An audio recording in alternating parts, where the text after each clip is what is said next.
First off, we're going to be repairing that center control knob that is in all Mercedes models of this era. So there's a little plastic shaft inside that control module. We're going to repair that by purchasing this aftermarket aluminum shaft, so that way we won't have to worry about this breaking in the future. The original one is a plastic. Very common issue on these vehicles. They normally break within the first couple years when these vehicles came out. So we will be repairing that. Quick, cheap, easy fix. Alright guys, so we're inside the vehicle here now. So this command knob, control knob, is what we're trying to get out. So to do that, there is a few things we need to remove. For the most part, the only bit we're going to need for the main removal is going to be a T20 Torx. There is a little rubber thing. You're going to open up your armrest. There is a little rubber piece in here. You just pull on that and that will come right out like that. So that exposes a T20 Torx bit right in the front. We'll set that rubber piece aside. Biggest thing with these Torx bits, you want to make sure they're fully seated in the screw. They're very easy to strip, and then you're going to find yourself in a much bigger problem. There's a screw there. Set that aside. We also need to remove the shifter knob and this plate. The best way I find is pull up on the boot. We'll get the boot lifted, and then you can get your fingers in and pull up on that surrounding trim. Now what I like to do is also take a rag, something soft, nice microfiber towel, sit that across the wood. You don't want to scratch any of the interior panels. And then you're just going to push that aside. So what we've done here is given us access down into the center console, because this control knob, the wiring harness for it, does run down the side of the shifter. So that way we can get to that to unplug it. So the next step is what we're going to do is you're going to want to push on the front of this trim piece, pull forward and up. Just like that. Pull forward and up. That should release the clips. And then continue to pull up towards the back and pull forward. And it'll slide out just like that. The material is pretty strong, as you can see there. All the clips are on, nothing is broke. It does take a little bit of force, but again, as long as you're keeping that forward pressure and pulling up, shouldn't have any problems. Okay, so you can set that aside. Alright guys, we're going to move on to the front here again. There is a clip on the bottom of the shifter knob that you're going to just rotate to the left. At that point, you'll be able to pull the shifter knob straight up. Alright, so you can see there, it does take a bit of force. We can set that aside now as well. This piece we can lift up. I'm just going to sit it over on the side here. Again, you can place a towel to protect any other surfaces from getting scratched. Now this wood piece does have to be removed as well. You're going to push back your ashtray cover. At that point, this just pulls straight up as well.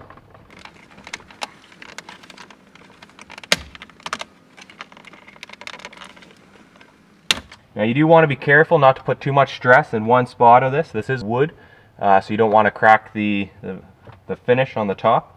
But if you keep even pressure along it, it will come off. Again, nice strong clips on here, so don't be afraid of breaking any clips. It's just you don't want to crack that wood. So again, once that is removed, we can take that out and sit that aside as well. So now that that's all removed, it has given us access to the last T20 Torx bit, Torx screw, sorry, for the control knob.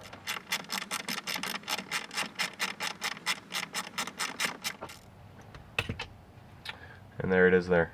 We removed that last T20 Torx screw. At that point, put this back in. All you do is pull it to the back, tilt up, and it removes. Now the issue is you do still have this cable. So this cable runs all the way up the side of this shifter, underneath the shifter housing, and there's a little white clip on this side. And you'll see it, it's attached right to the side panel of the center console trim. What you're going to have to do is there's a little white tab that you're going to depress and pull this out. This is the wire harness. You can see here that goes to the vehicle. this plugs into the harness that goes to the control knob. This cable. Alright guys, at this point you do have two options here. Option number one, you can cut the cable from the control knob. This will allow you to remove the control knob and then remove the cable and the connector. Going this option does require you to resolder the cable back together, so keep that in mind. Alright guys, option number two here, and this is the option that I did go with myself. So the wire harness does run up the driver's side of the center trim between the shifter housing. The wire harness has a steel clip that connects it to the center console. You can use a small flathead screwdriver. Make sure that it is not sharp on the end, and you can use this to push straight down on that clip to release it from the trim.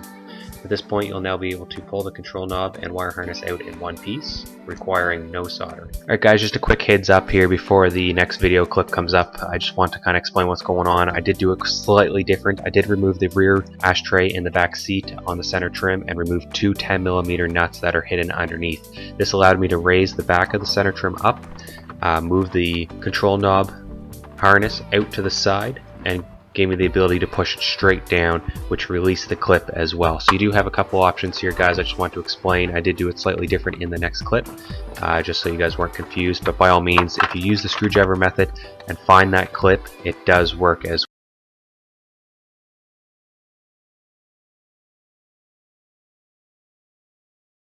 Pretty well all the models use this same thing, and they're all prone to that scrolling function to break. So we'll start by disassembling it.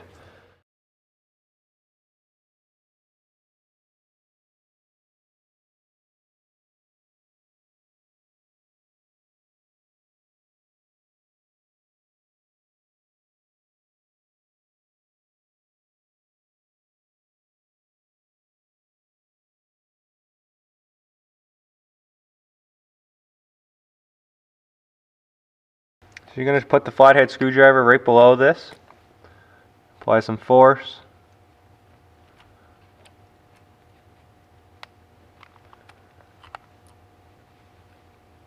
and you can see it pops right off,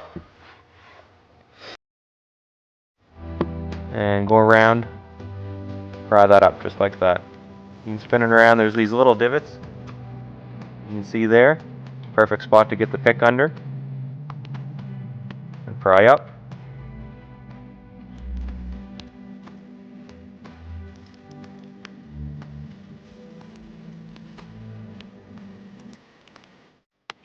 And you can see there, pop right off. Set that aside. At this point we need to remove this top cover. There's a little flathead screwdriver on this. You want to be careful you don't damage the outer ring. The pick may come in handy here as well.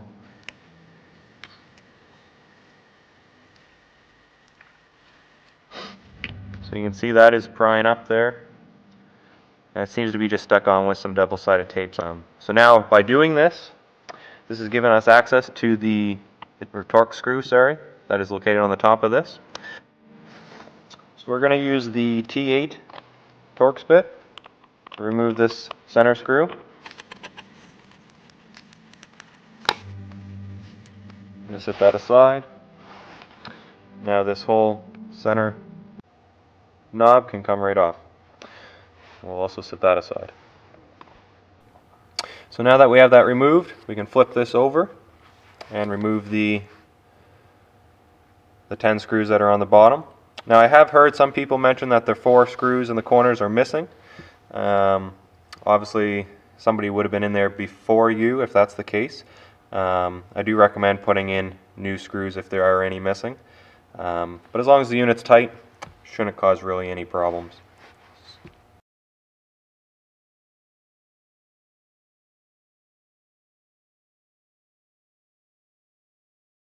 So you're going to sit this side away.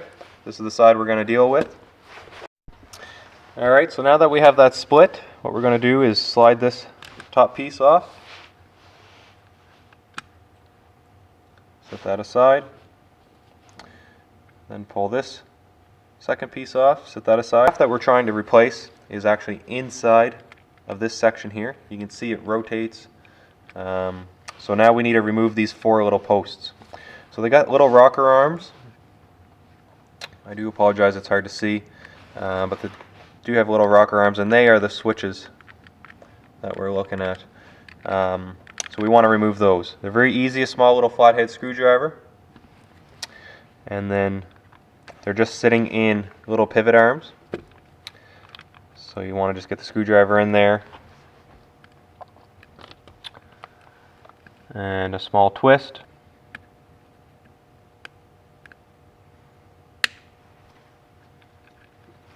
And they come right out.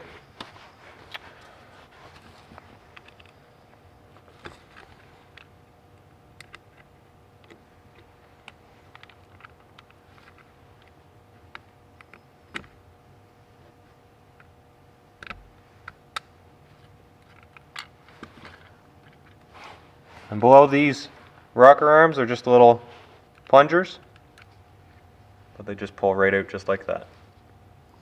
Set those aside as well.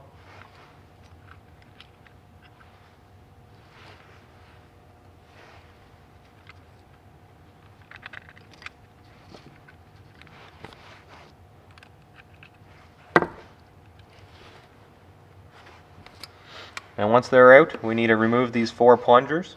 It is quite difficult to see, but at the very base of the plunger, on the front side of them, there's a little push pin, push clip. So you can take your pick, kind of get in behind that, and pull them right out.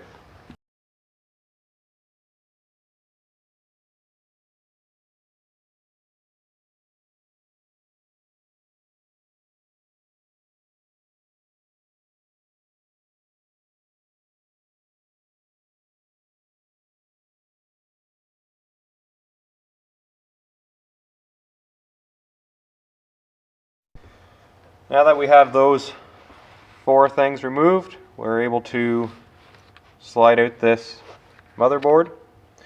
Now the wiring harness is tucked in behind. You want to make sure you untuck that. Be very careful. Again, you don't want to damage these wires. So that's the motherboard there. We can set that aside. This piece did fall out as we remove that. It slides right up through there like that. Put that back like that. And then now we can see the culprit of this problem. There is our original shaft in 2 pieces as we suspect it. And now we'll be able to replace with the new aluminum one. And you can see really what the problem is here is there's the metal insert for that center screw on the top of the control. But the metal stops there, leaving a weak point from metal to plastic, and only those 4 little sections actually attaching the 2 pieces together. Alright guys, so we'll throw that away, set that over there. We'll be able to insert our new shaft.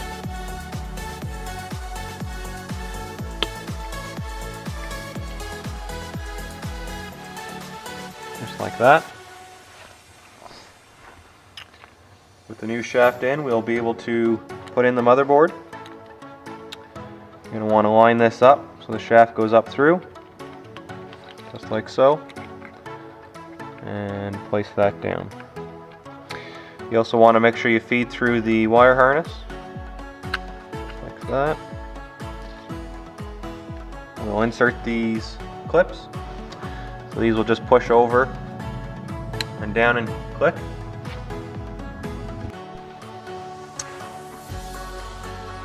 Here's the other clip. Again, just insert over the shaft and push down.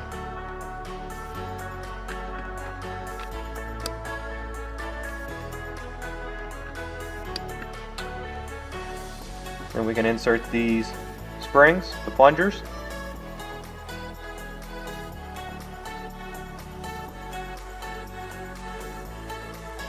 Now we need to insert these rocker arms. They just have the 2 little clips on each side, just like when you remove them.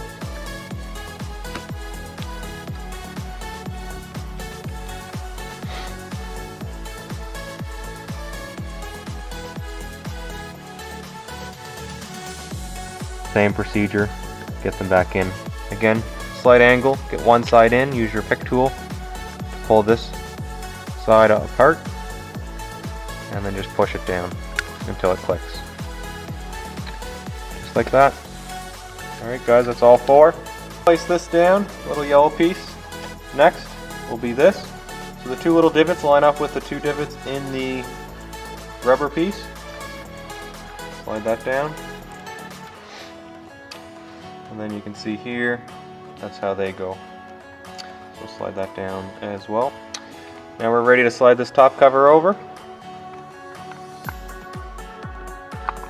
And this time she fit like a glove. Now you can take the control knob, place it down in, just like that. Take your control knob screw and your T10.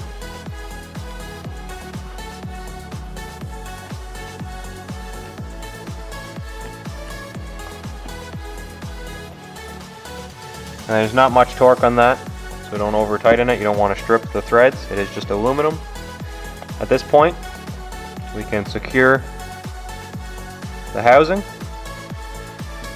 and reinsert the T10 Torx screws.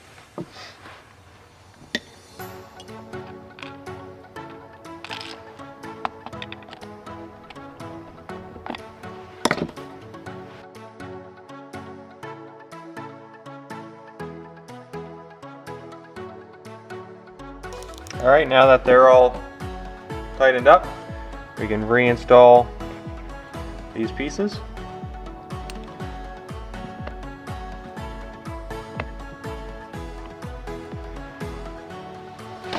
And your chrome outer ring. So they have little notches in them that line up with notches in the metal control knob. Once they're lined up, you can push down, seat that in place. And then you can take your outer trim ring and push that over as well. Now they also have little tabs cut into it.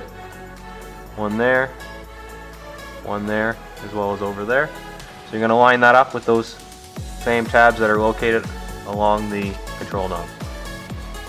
Once they're lined up, apply even pressure right around the ring until it's seated in place.